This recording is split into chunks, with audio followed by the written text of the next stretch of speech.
Let's move on to the calories outside of the equation, physical activity.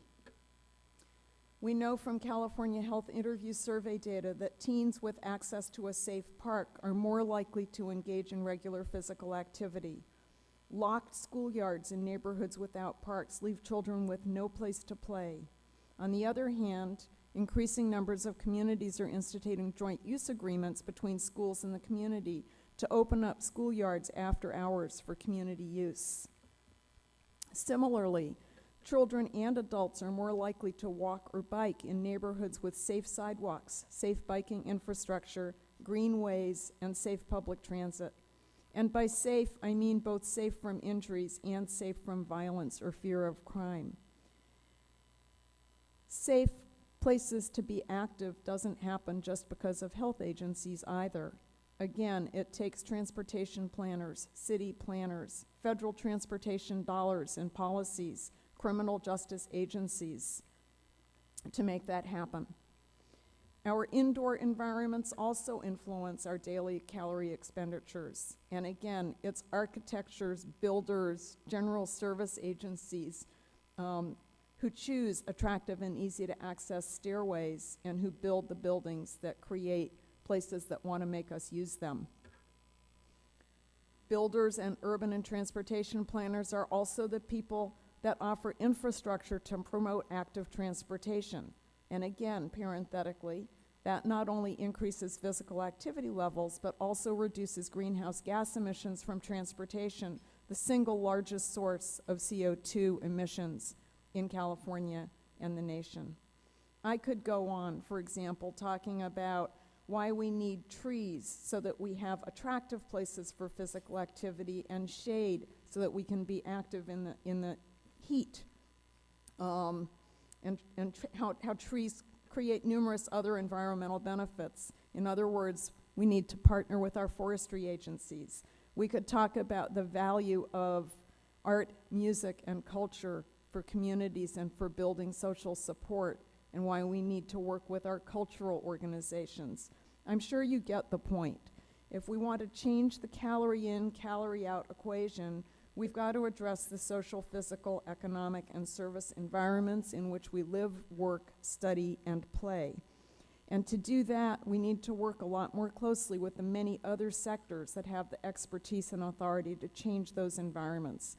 That's what Health in All Policies is all about. I want to quickly share just a few examples of Health in All Policies work in the United States. Nationally, the Affordable Care Act created the National Prevention, Health Promotion, and Public Health Council, chaired by the Surgeon General and made up of 17 diverse federal agencies. The council just released a national prevention strategy, and that strategy recognizes that, quote, good health comes not just from receiving quality medical care, but also from clean air and water, safe outdoor places for physical activity, safe work sites, healthy foods, violence-free environments, and healthy homes.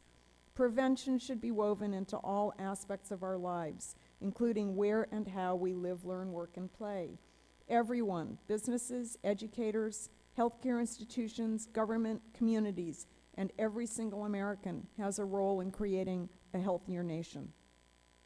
At the local level, the Shape Up San Francisco Coalition has brought together public health, the Municipal Transportation Agency, the Planning Department, Public Works, the police, the San Francisco Unified School District, and numerous private organizations to institute many programs and policies to increase physical activity, increase access to healthy food, decrease consumption of sugar-sweetened beverages.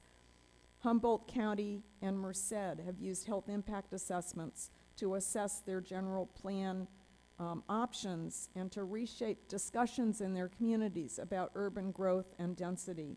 Riverside County and the city of Richmond have incorporated health elements into their general plans. All around California, community-based and health advocacy groups are encouraging regional planning and transportation agencies to consider health as they develop their sustainable community strategies that will shape the California landscape for decades to come. The California Strategic Growth Council has incorporated health criteria into its community planning and urban greening grant-making processes encouraging applicants to partner with their health departments and to think about how their proposals will create healthier communities. And California has launched a Health in All Policies task force made up of representatives from 18 state agencies, including transportation, agriculture, education, labor, justice, social services, parks, fire and forestry, and many others. The task force is focused on the nexus between health and sustainability and has developed recommendations for state agency action to create healthy, sustainable communities through policies to promote active transportation, access to healthy food, community safety through violence prevention, housing and indoor spaces, parks, urban greening, and places to be active, and also how to institutionalize healthy public policy. If you're interested in learning more about the task force, I encourage you to come to the Health in All Policies mini plenary tomorrow afternoon, where we'll talk more about what it means to work toward health in all policies and some of the lessons we've learned from working on the task force. Finally, I want to acknowledge that the name Health in All Policies does ruffle the feathers of some people outside of the health arena. Childhood obesity and other health problems are not the only wicked problems that we face. Why then should health get special billing? Shouldn't we have equity in all policies? What about environmental sustainability in all policies? Yes, we should have those things in all of our policies too.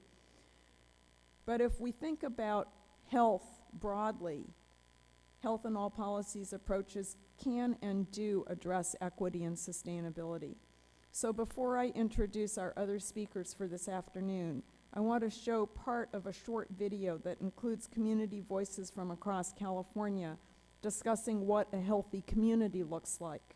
And as you listen to the speakers over the next several days and you participate in the many discussions that you will have talking about how do we address the challenge of childhood obesity, please remember that we are here because of our passion about childhood obesity, but we'll only be successful in addressing childhood obesity if we do so being very mindful of creating healthy, equitable, and sustainable communities.